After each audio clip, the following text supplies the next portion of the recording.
cuma dirimu untukku. Bentuk cinta itu kamu. Oh ya kamu.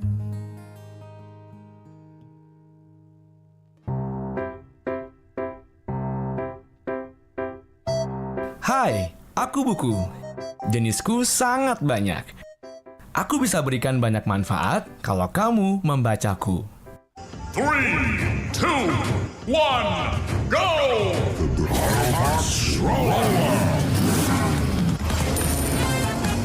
Tapi sayang, kamu malah lebih memilih game daripada aku.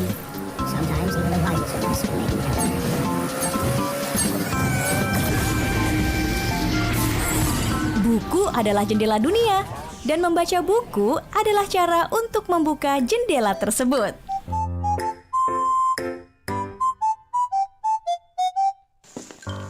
Wih, healing mulu nih. Weekend kemarin kemana lagi tuh? Pengen dong kayak kamu. Kamu mau healing kemana aja terserah sih. Yang penting kan ada cuannya. Wah, banyak duit dong. Makanya jangan kerjanya di kantor mulu. Kayak kagak. Tipes iya. Kayak aku dong. Pinter-pinter cari tambahan di luar. Oh, tambahan di luar. Terus deadline kemarin nggak dikelarin? Yang penting mah absen kan jalan. Gaji jalan. Si Barbara, logikanya ya, gaji jalan, kewajiban jalan. Kalau ada tambahan di luar, berarti kalau ada waktu tambahan juga dong. Ini malah di luar healing, di kantor hilang. 94,4 FM Kanal Inspirasi. Pro 1 RRI Makassar. Lintas Makassar Siang. Pro 1 Kanal Inspirasi. RRI Makassar.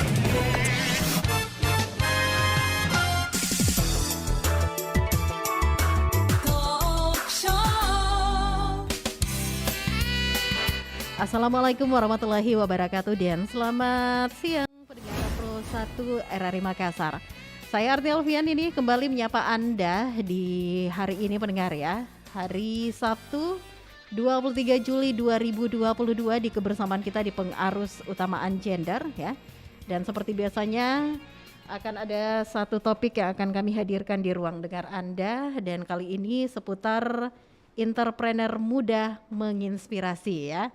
Sudah hadir bersama dengan kita narasumber kita yang hadir di studio Pro 1 RRI Makassar. Ini Pak Dokter Muda ya. Langsung saya sebut namanya untuk Anda, Pak Dokter Aris Baharudin SPD MAB. Beliau adalah dokter muda, pengusaha dan juga seorang dosen. Kita menyapa dulu. Assalamualaikum, selamat siang Pak Dokter Aris. Waalaikumsalam, selamat siang Mbak Arti. Iya. Kita sebenarnya kayak sangkatan ya, tapi kalau berbicara soal sudah dokter itu kayak aduh. Bagaimana perasaannya menjadi seorang dokter di usia muda ini? Ya tentu saya bersyukur lah. Dinikmati aja. Dinikmati aja ya. Biar bisa berperan ke masyarakat. Biar bisa berperan ke masyarakat, dan inilah yang akan kita bahas bersama. Bagaimana kita bisa menginspirasi anak-anak muda di luar sana khususnya ya. Oke, kita ke seputar entrepreneur muda yang menginspirasi ini. Ini adalah hal yang menarik karena selain menjadi dokter, menjadi seorang dosen, beliau juga adalah menjadi seorang entrepreneur. Nah, usaha di bidang apa ini, Pak Dokter? Alhamdulillah sekarang saya bergerak mulai dari usaha kuliner. Itu ada gerobak-gerobak yang saya coba bangun, ada kurang lebih 4 unit. Kemudian saya juga punya PT Arista. Saya dirikan sebelum saya jadi dosen. Itu bergerak bidang jasa ya. Jadi termasuk tour and travel, rent and car. Pokoknya akomodasi berkaitan dengan pariwisata. Dan itu masih berkenaan dengan hobi saya. Bisnisnya saya bangun dengan semua berangkat dari hobi. Dengan hobi saya adalah traveling dan kuliner. Jadi sekalian ya dipadukan ya. Gitu. Itu usaha yang masih berjalan. Sekarang saya juga ada rintis lagi bagian dari permodelan bisnis di dalam kelas di Universitas Negeri Makassar. Itu ada bawang goreng. Bawang goreng. Iya, untuk sebenarnya kepentingannya untuk oleh-oleh. itu maksudnya dari permintaan Iya. ada, kemudian saya juga buat kacang sembunyi yang saya lihat di kampung saya sendiri itu tidak begitu laku, Iya. sehingga saya pikir bagaimana meningkatkan daya saingnya, ya saya masuk untuk kemasan dan lain-lainnya sehingga dia bisa menjadi oleh-oleh. Menjadi oleh-oleh khas Makassar ya. Ya, itu untuk sekarang. Ada banyak ternyata ini ya. Ya, Itu juga. sejak usia berapa itu akhirnya memutuskan untuk saya ingin Iya. jadi seorang pengusaha deh. Saya lama sebelum jadi dosen itu masih mahasiswa, saya sudah buat Masih mahasiswa. iya konter pulsa waktu itu. Saya sudah sewa ruko untuk buat bisnis pulsa untuk menjalani kehidupan perkuliahan kan cukup banyak biaya. Ya. Sehingga butuh usaha sampingan untuk bisa ini. Jadi ada usaha print dan lain-lainnya waktu itu. Jadi kalau boleh dikatakan sudah sangat lama ya. Iya, gitu. Tapi betul-betul hanya sekedar sampingan saja sih. Sekedar sampingan. Lantas Iya. apa ini yang apa yang menjadi titik sehingga seorang Dr. Aris ini ingin menjadi seorang entrepreneur, menjadi seorang pengusaha? Jadi gini, ibu saya itu kan pedagang. Oh. Bapak saya itu guru. Iya. Ini yang selalu saya biasa sampaikan. Dua-duanya meminta saya mengikuti profesinya. Bapak saya minta saya harus jadi guru sehingga gelar saya S1 saya SPD. Tapi ya? dalam bidang administrasi perkantoran. Oke. Yang memang banyak belajar bisnis ya, office administration. Jadi bolehlah ya Iya, menjurus ke guru. mama saya banyak meninggalkan usaha-usaha PlayStation, kemudian rental mobil, kemudian tanah kapling. Ya saya pikir itu yang bisa menghidupi keluarga. Sehingga saya berpikir bahwa di saat mahasiswa saya harus memilih keduanya. Dulu kan ada konsep Robert Kiyosaki waktu saya masih baca di saat mahasiswa itu Cosplay Quadrant. Ya juga saya lihat kok saya jadi employee ya. Kok harus jadi karyawan terus ya, employee. Sehingga saya memilih untuk jadi self employed di mana ada waktu luang yang bisa saya gunakan selain jadi profesi saya adalah dosen, jadi praktisi dan akademisi. Jadi ada yang menarik dulu mama saya selalu bilang enggak usah sekolah. Karena saya jadi pedagang tidak sekolah ya. Tapi saya melihat ada sisi lemah misalnya bagaimana melakukan analisis keuangan, bagaimana bisnis plan dan lain-lainnya. Itulah yang mendorong saya. Sehingga saya bilang ke bapak saya kalau gitu saya jadi dosen saja. Dia bilang wah itu lebih ini lagi, tapi kan intinya pendidik. Alhamdulillah sekarang saya buktikan itu. Dan kalau boleh dikatakan cita-cita dari orang tua, harapan dari kedua orang tua baik itu menjadi seorang pedagang ataupun juga pendidik begitu ya. Iya. Itu sudah bisa diwujudkan di usia sekarang ya. Karena saya percaya bahwa kalau hanya mengharapkan gaji dari konsep Robert Kiyosaki tadi itu tidak bisa. Untuk kebebasan finansial memang harus berwirausaha. Kalau kami dalam Islam pun itu sudah diajarkan sejak saya di madrasah itu bagaimana contoh Rasulullah itu sebenarnya bagian dari orang yang memiliki juga profesi sebagai pedagang. Walaupun juga banyak beramal di situ dengan banyak membantu orang. Nah, saya tidak bisa seperti itu sepenuhnya tapi berusaha untuk itu ya. Kalau ada orang yang tidak cukup uangnya untuk membeli produk yang saya buat ya silakan. Jadi oleh-oleh juga enggak apa-apa. Karena di situ ada branding juga kan, dibalik memberikan orang itu juga ada branding dibanding saya cetak brosur. Betul. Nah, itu selain bicara pahala ya. Dari mulut ke mulut juga ya. Itu dikaji word of mouth namanya. Iya. Itu mulut ke mulut itu jauh lebih efektif. Nah, apakah memang disiplin ilmu dari seorang Dr. Aris ini sama dengan yang digeluti saat ini? Oke, saya sebenarnya bidangnya administrasi. Jadi satu perkantoran, S2 saya administrasi bisnis. Concernnya memang bisnis. S3 saya itu memadukan antara bisnis dan sektor publik. Jadi ada yang menarik bahwa ternyata sektor publik menarik juga ini. Ada disebut reinventing, ya reinventing governance. Itu bagaimana memasukkan konsep bisnis masuk ke dalam sektor publik. Ya, misalnya konsep-konsep bagaimana sampah ditukar dengan beras, bagaimana kemudian merubah kantor camat ya menjadi layanan seperti di bank. Ada perizinan, ada non perizinan, yang pelayanan terpadu satu pintu itu kan semua konsep bisnis sebenarnya dimasukkan dalam sektor publik.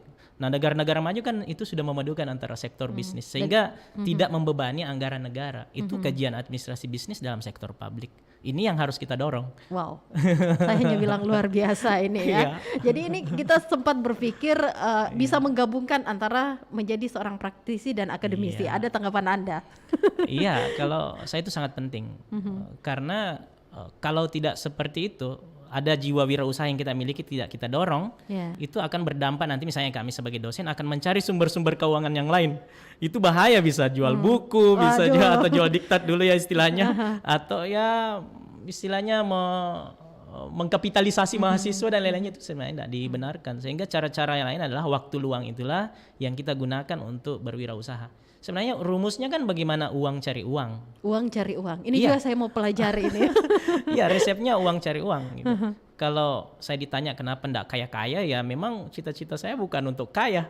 Bagaimana bisa bermanfaat untuk orang lain dan juga maksud saya mau beli untuk kebutuhan dasar ya cukuplah maksud Cukuplah, saya. ya. Iya, enggak usah, kalau berlebihan bahaya juga, kalau terlalu ambisi kan bisa menghalalkan segala cara gitu.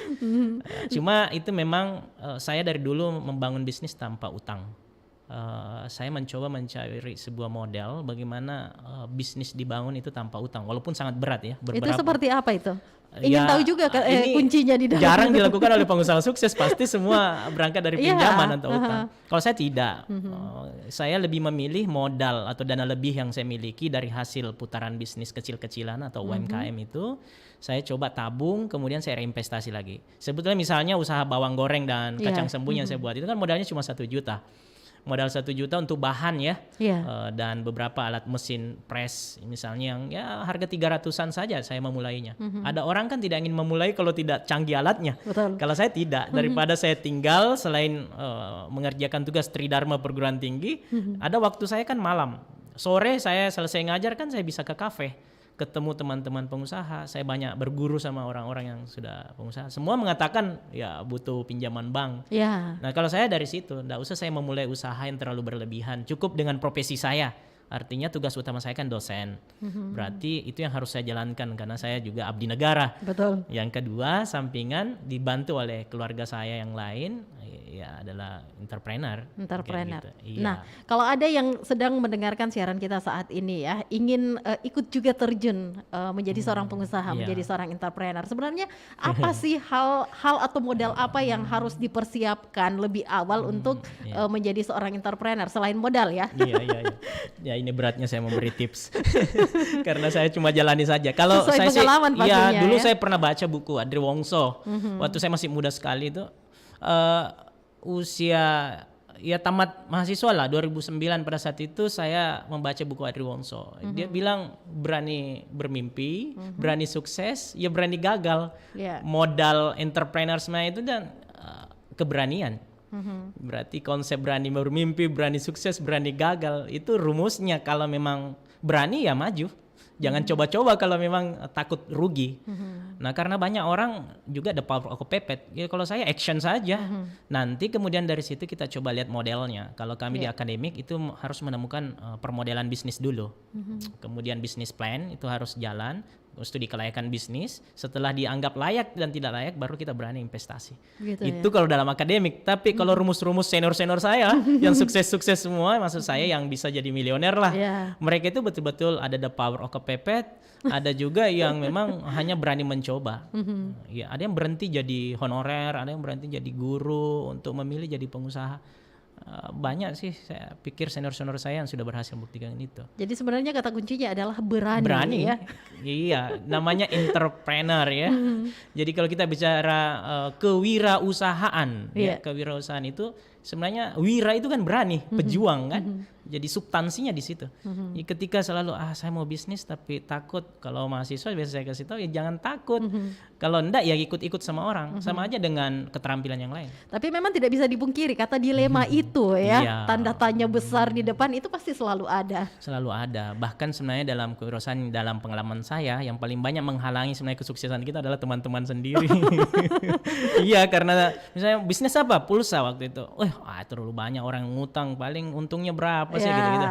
Ya, teman-teman dosen juga, kok saya S3 saya pergi jual es teler, saya bangun gerobak yang disebut Cafe Arista itu, Cafe Mini ya. Cafe Mini. Karena saya sewa ruko itu di atas 50 juta belum dekorasinya, apalagi kalau 2 lantai. Jadi merangkap karyawan ketika itu? Tidak, kebetulan mahasiswa saya kan butuh magang. Oke. Jadi dulu resepnya katanya kalau mau karyawan yang murah itu adalah mahasiswa. Wow, karena mereka butuh tempat untuk membangun jiwa wirausahanya. Betul. Jadi jiwa wirausaha itu tidak mesti harus bisnis. Boleh jiwanya apa itu leadership, decision making, ya, bagaimana mengambil keputusan yang cepat, keputusan strategis, manajemen strategik, itu semua ada dalam kewirausahaan loh. Jadi latihannya kalau saya adalah ya jadi karyawan dulu supaya bisa tahu bagaimana memberi layanan. Saya lama waktu S2 kerja di kafe.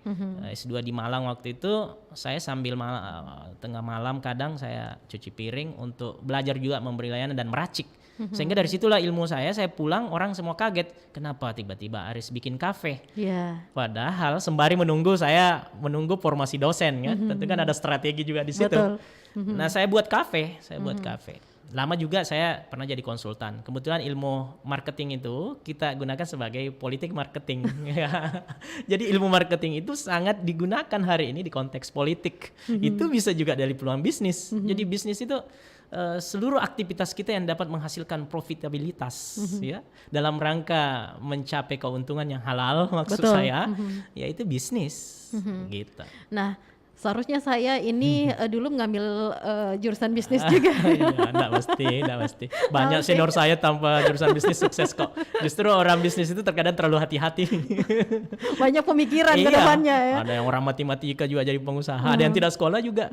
Gitu. Jadi boleh dikatakan siapapun bisa menjadi seorang entrepreneur. Siapapun bisa menjadi orang pengusaha, seorang pengusaha. Iya, nenek moyang kita kan sudah sekolah.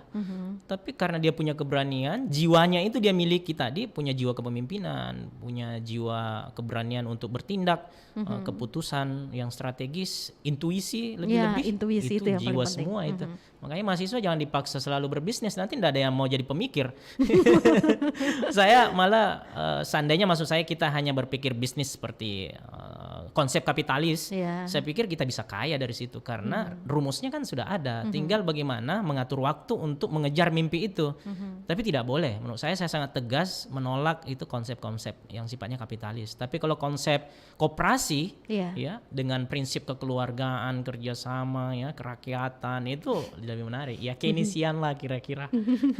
Nah, ekonomi koperasi itu jauh lebih menarik loh. Nah, tadi Dr. Aris kan sempat menyinggung soal manajemen waktu. Nah, lantas bagaimana nih seorang Dr. Aris yang sudah ketahuan menjadi seorang pengusaha, entrepreneur, seorang dosen lagi, dokter lagi, dan pasti banyak hal-hal yang dipikir begitu dalam jangka waktu sehari 24 jam, rasanya nggak cukup kayaknya waktunya ya. Iya, kalau biasa pebisnis itu paling sulit ngatur waktu.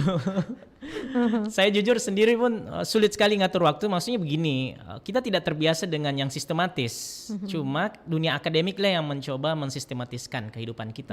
Misalnya ketika kita berjanji pada orang jam 11 maka jam 11 kayak gitu-gitu.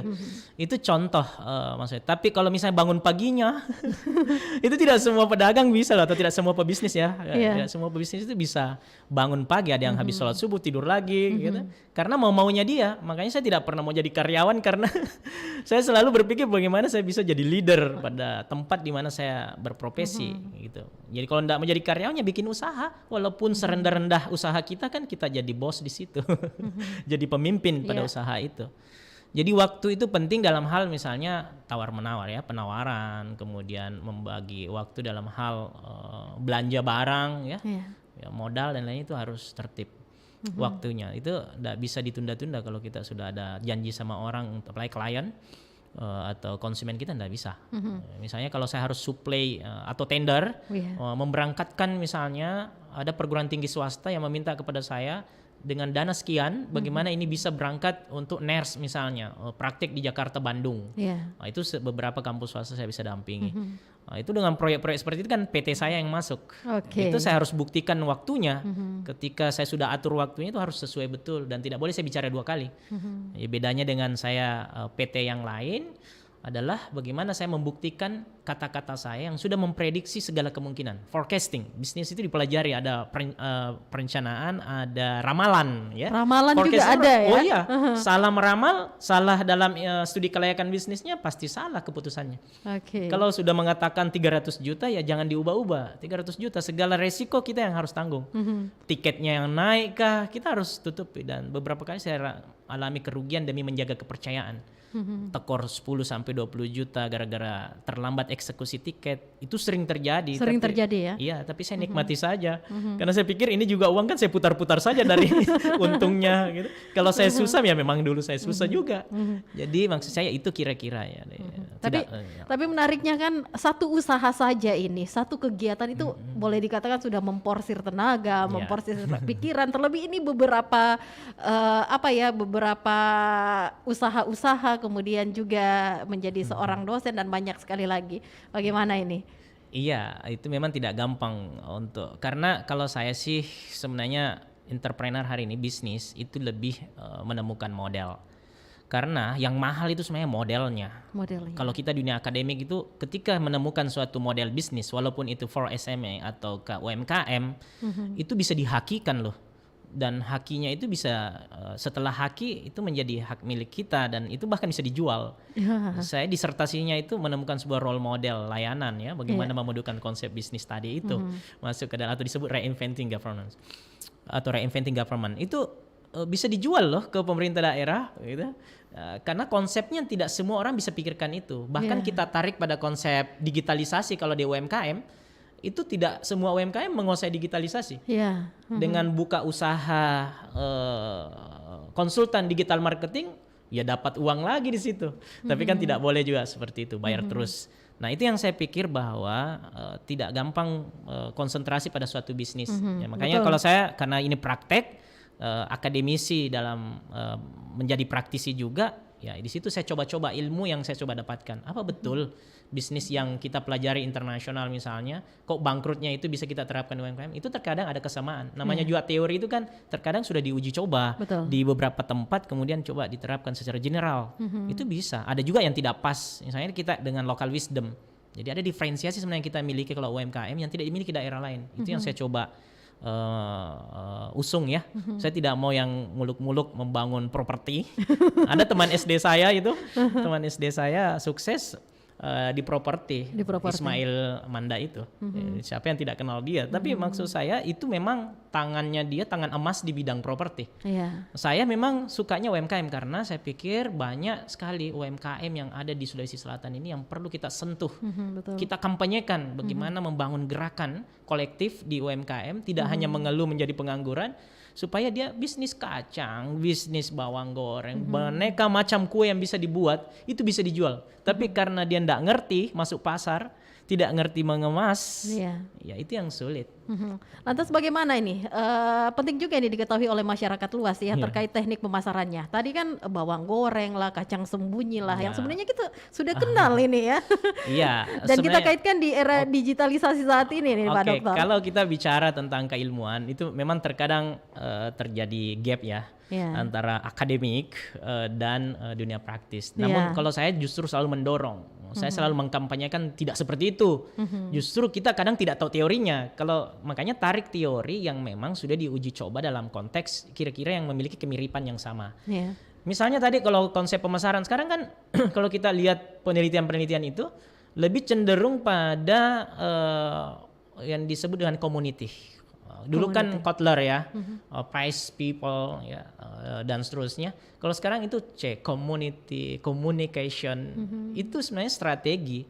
Kalau saya lebih banyak bergaul dengan senior-senior saya banyak merendah di tengah-tengah pengusaha supaya kita dapat ilmunya. Bagaimana cara putar uang misalnya. Kalau dapat ribanya ya mundur. Tapi kalau dapat halalnya, maksud saya tidak banyak ribanya ya saya masuk gitu ya. Bagaimana misalnya di 10 juta kembalinya hanya segini atau hanya lebih misalnya konsepnya syariah ya saya masuk. Tapi kalau utang ya saya tidak mau yang riba ya.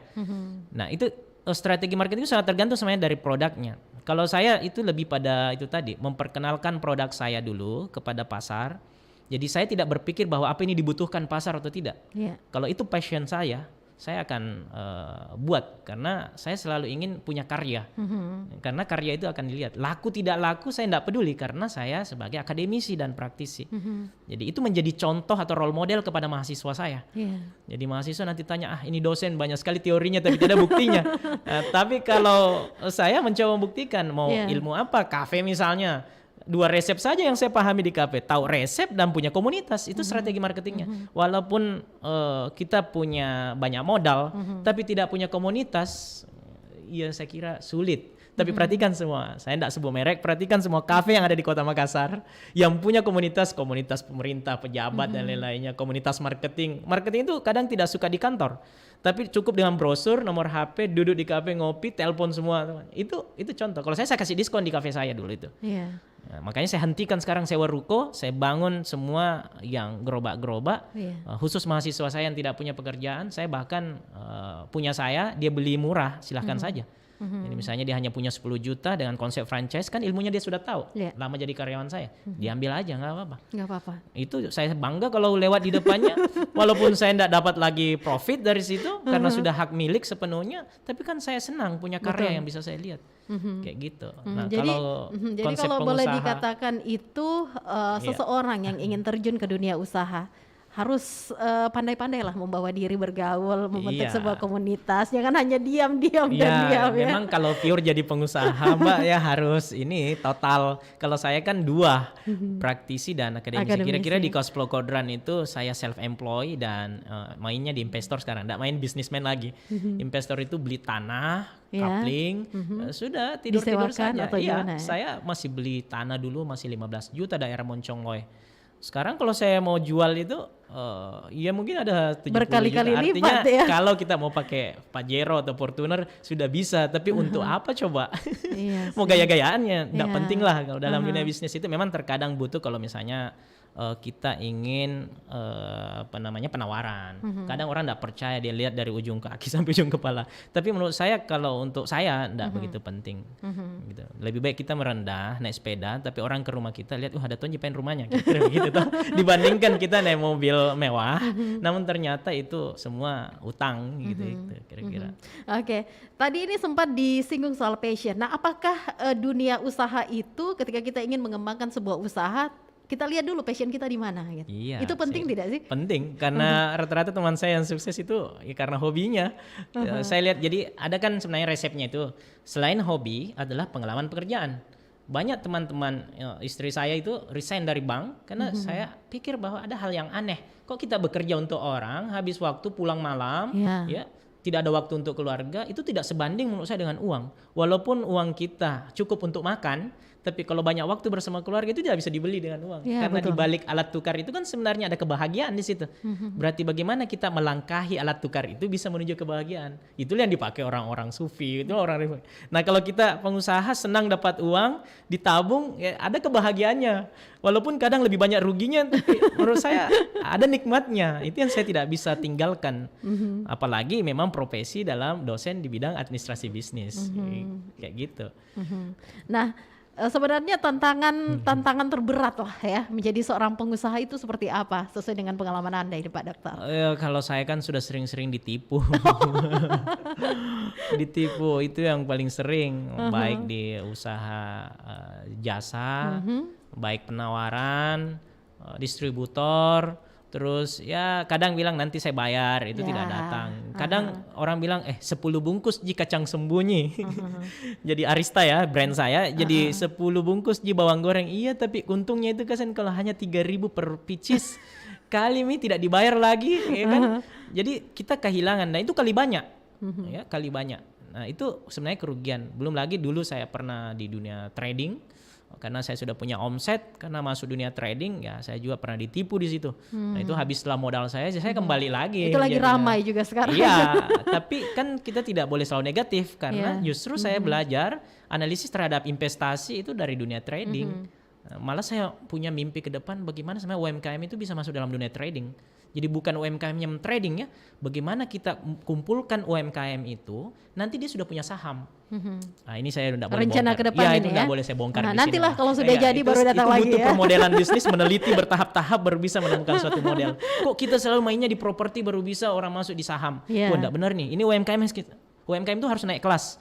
Itu visi kita baik dari pemerintah untuk dinas UMKM itu pasti bagaimana menaikkan level kelasnya, karena kita memang sudah asli saudagar sebenarnya nenek moyang kita. Bagaimana menaikkan dia menjadi level daya saing, tidak boleh hanya yang punya modal besar saja. Kita harus dorong pengusaha-pengusaha kecil. Ini saya selalu tertarik ini berbicara dengan seorang pemikir ini ya. Banyak sekali konsep-konsep yang bermunculan seperti itu. Nah, kalau berbicara soal pengusaha, ini kan sempat down ketika pandemi awal 2020 yang lalu ya. Itu terasa juga tidak sih? Oh, sangat terasa. Saya dulu bisa membawa tamu ke Bali, ke Jogja, karena kepercayaan sejak saya mahasiswa sudah punya travel. Itu bisa sampai 1 tahun itu bisa sampai 10 kali ya. Iya. Jadi kalau kita hitung keuntungan saja kali 10 kali kan sudah lumayan dengan waktu luang ya. Betul. Pandemi itu stop semua, penerbangan dan lain-lainnya. Terus jasa apalagi rental mobil, melayani tamu, akomodasi ke Toraja dan lain-lain itu sudah tidak ada lagi. Tapi saya justru lari ke misalnya begini, saya mencari madu, kemudian bukan ini ya, madu yang paling tidak disuka istri saya adalah membawa madu lain ke rumah. Tapi madu yang saya bawa ke rumah adalah madu yang dalam bentuk jergen, itu dari Kolaka, dari Pinrang, kemudian ada keluarga di sana itu yang kirim 25 liter. Itu kemudian saya downsizing ya. Jadi madu itu yang beredar itu madu yang sangat mahal. Harganya 150 sampai 200 ribu. Itu enggak bisa dibeli orang, sedangkan orang butuh meningkatkan imun kan. Ya, ketika pandemi. itu ya. Iya, ini kan saya baca riset. Betul. Di BCC itu ada data bahwa ke depan yang paling dicari adalah bercocok tanam di rumah sendiri. Malah saya diketawain waktu saya baca datanya. Usaha game. Ya, itu kan orang memilih di rumah. Terus frozen. Itu datanya seperti itu, sepeda. Akhirnya ada teman-teman saya dari salah satu kampus swasta, dia ambil sepeda yang murah, kemudian dia jual kembali dengan sistem 30% aja. Nanti laku baru kemudian dia lunasi. Itu untung besar, tiba-tiba harga sepeda naik. Karena orang cari kan. Betul. Untuk menangani pandemi. Itu bisnis semua yang luar biasa, kita menangkap peluang. Dan jahe merah itu banyak teman saya yang sukses di situ. Jahe merah itu bagaimana dirubah jadi serbuk, bagaimana bumbu dapur, bagaimana kemudian juga untuk fungsi imun. Kalau saya masuk di madu itu, ya bukan di madu, ini ya madu asli maksudnya ya. Itu beda lagi ceritanya. Nah, itu saya downsizing. Saya mulai dari harga 35.000, 50.000, 75 kan banyak botol-botol sekarang dijual di beberapa toko-toko plastik. Itu saya downsizing, kemudian saya coba bangun brand yang memang asli, memang agak pahit karena madu hutan, tapi kan orang butuhkan. 1 sendok itu sudah bisa meningkatkan imun campur dengan jahe merah.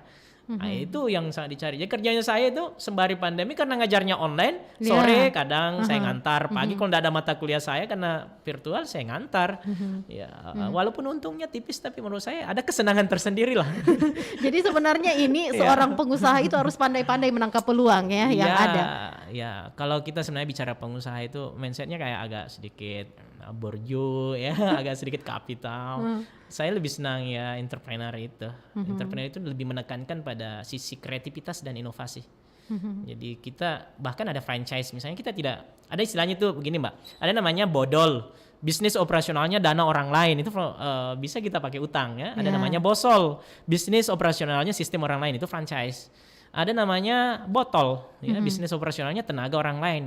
Kayak saya hanya bisa berpikir, memang disertasi saya inovasi, saya senang inovasi, ya saya inovasi aja. Masalah sustainability-nya, kesinambungannya, ya saya serahkan sama teman-teman yang membantu saya. Memang bukan di situ impian terakhir saya. Impian terakhir saya sekarang ini adalah bagaimana menjadi profesor. Menjadi seorang profesor, saya aminkan ya, kita doakan bersama ya.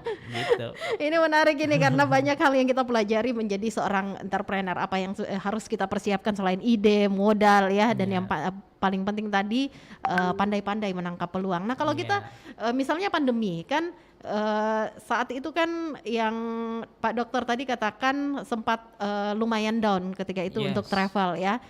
Kalau menangkap peluang, apakah menjadi seorang pengusaha itu bisa kayak ganti-ganti jualan gitu, ganti-ganti usaha gitu ya? Bisa, sangat bisa. Saya menikmati itu. Cuma memang kadang orang mengatakan tidak fokus. Tapi kan kalau kita bicara bisnis kan saya sudah dapat keuntungan dari situ.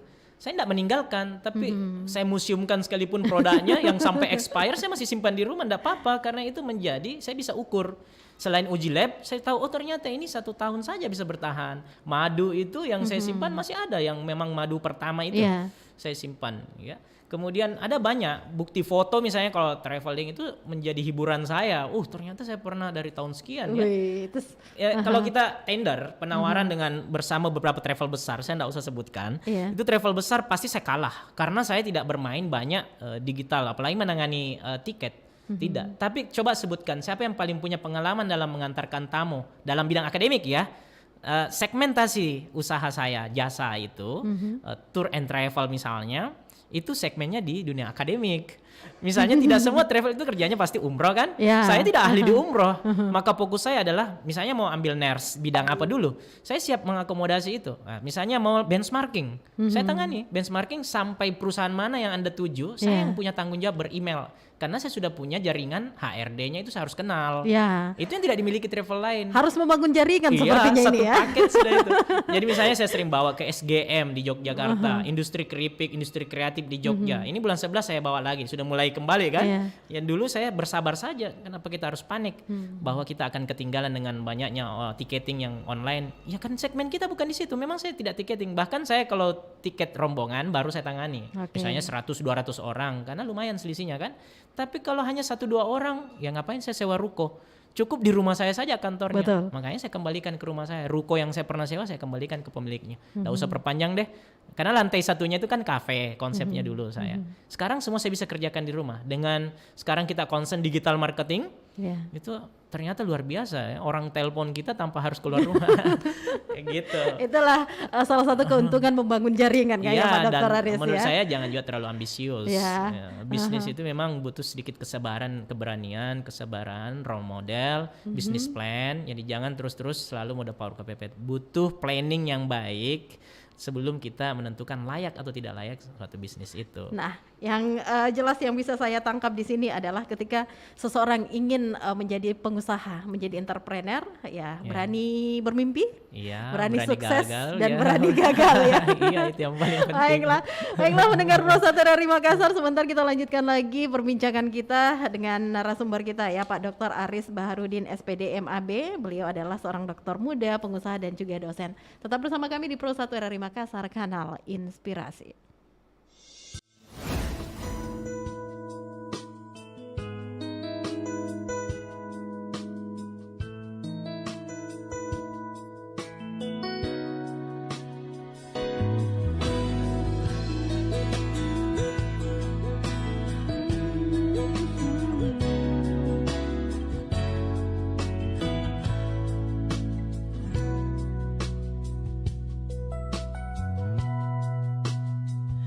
Melewatkanmu di lembaran hariku, selalu terhenti di batas senyumanmu.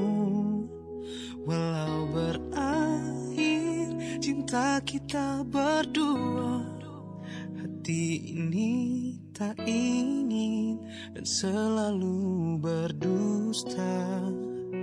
Melupakanmu takkan mudah bagiku.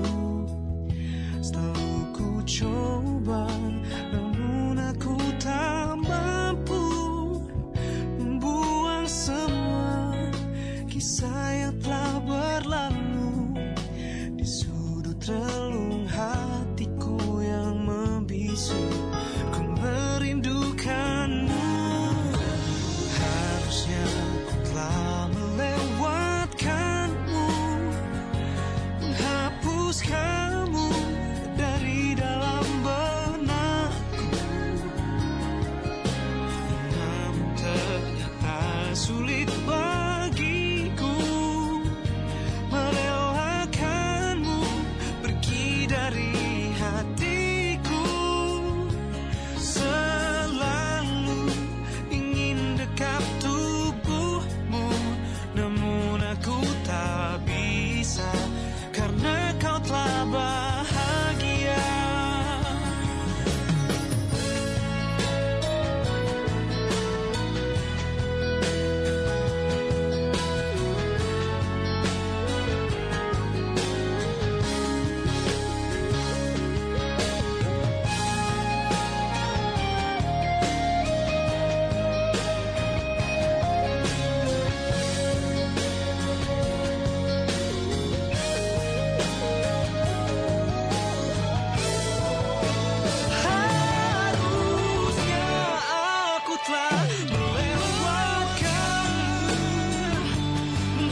Terlintas Makassar Siang.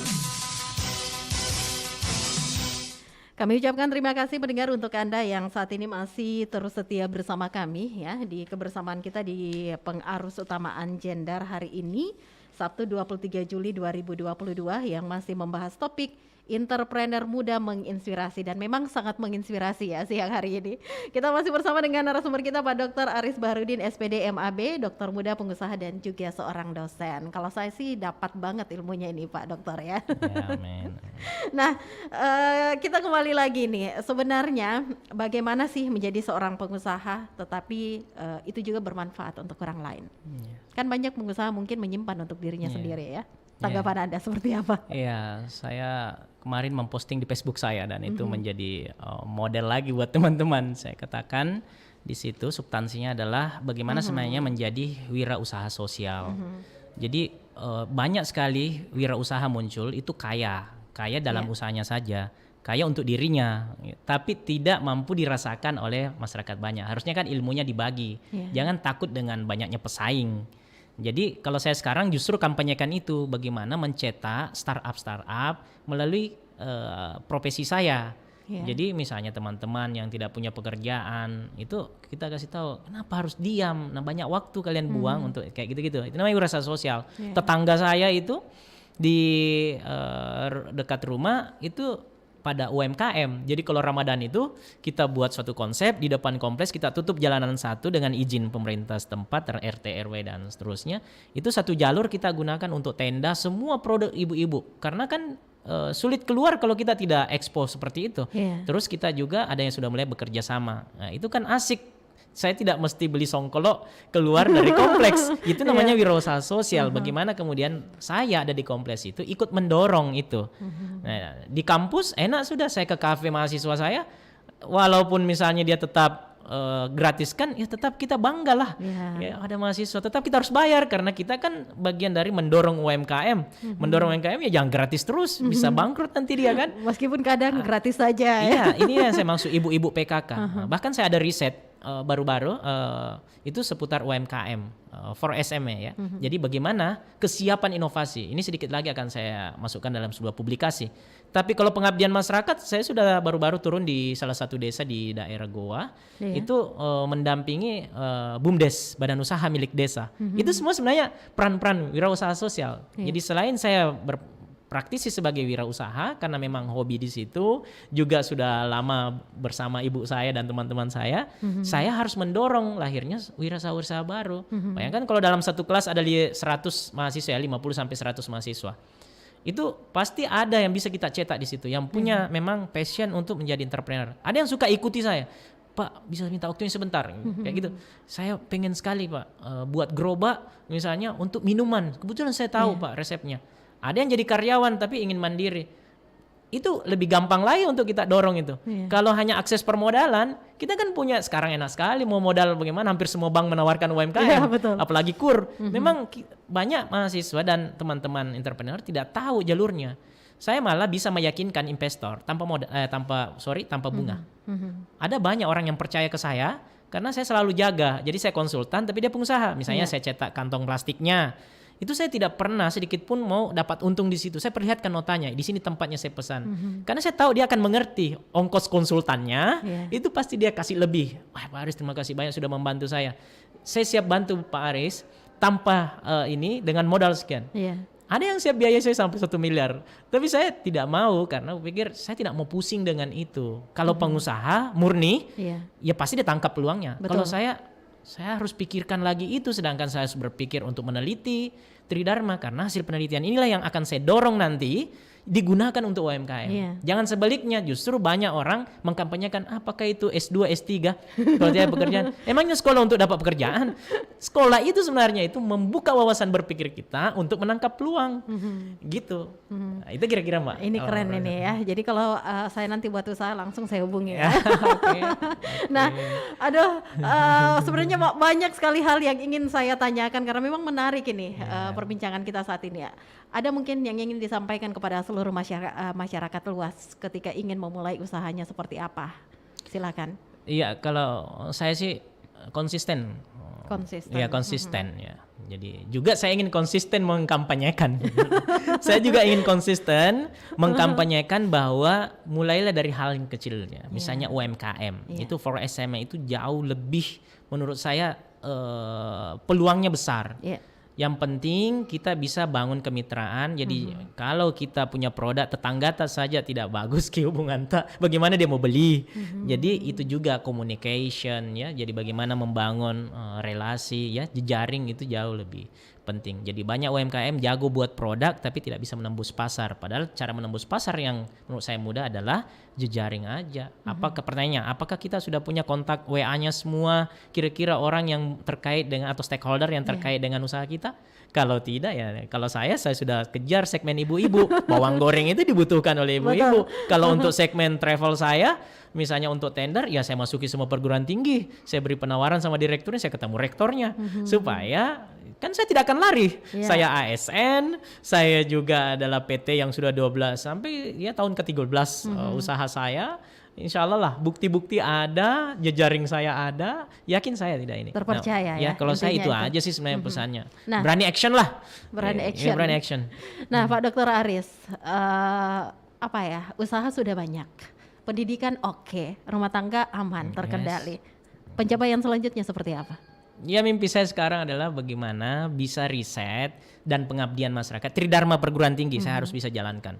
Jadi walaupun penelitian saya tidak digunakan orang, berarti itu sia-sia saja. Jadi saya harus meneliti dalam bidang UMKM dan dibalik semua riset nanti itu saya harus publikasi untuk saya gunakan menjadi seorang profesor dalam bidang administrasi bisnis sektor publik. Wow, keren. Nah, jadi kan banyak administrasi bisnis tapi saya mau administrasi bisnis sektor publik. Bagaimana konsep bisnis itu bisa digunakan banyak orang dalam bentuk layanan di beberapa kantor, dalam percepatan misalnya legalitas usaha supaya itu tidak menghambat UMKM dan lain-lainnya ya. Misalnya mendorong UMKM itu semua dalam administrasi bisnis sektor publik. Ilmu marketing kita gunakan dalam sektor publik. Ilmu layanan bisnis kita gunakan dalam sektor publik.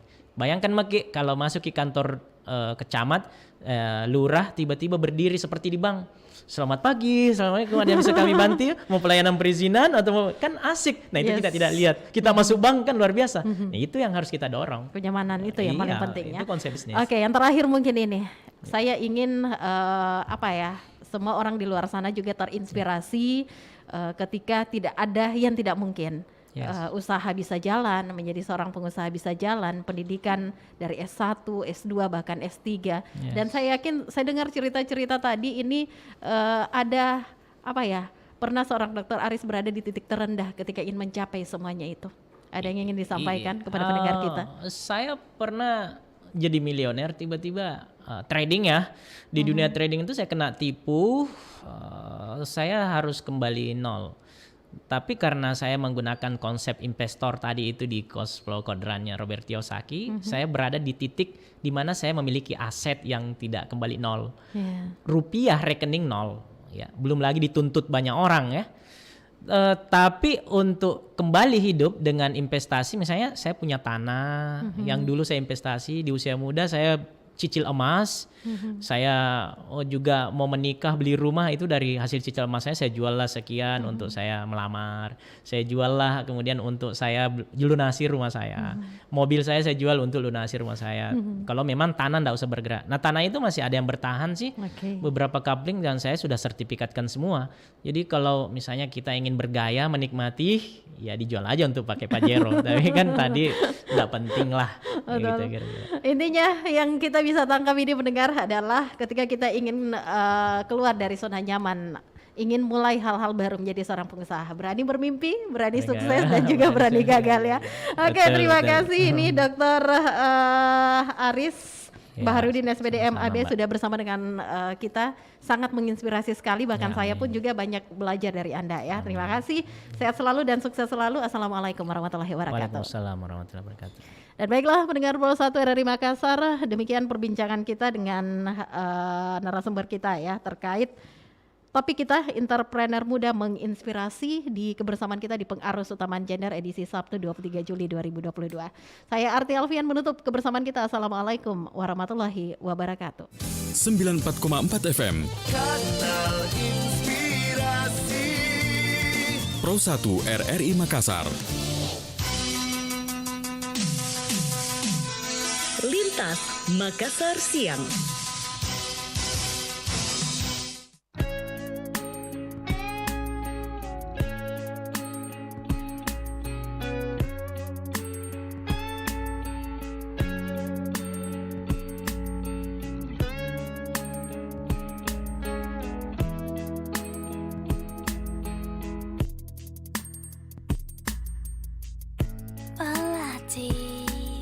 Maafkan aku lagi. Ternyata tak semudah diangan. Mencoba untuk bertahan di sela pertengkaran yang terjadi.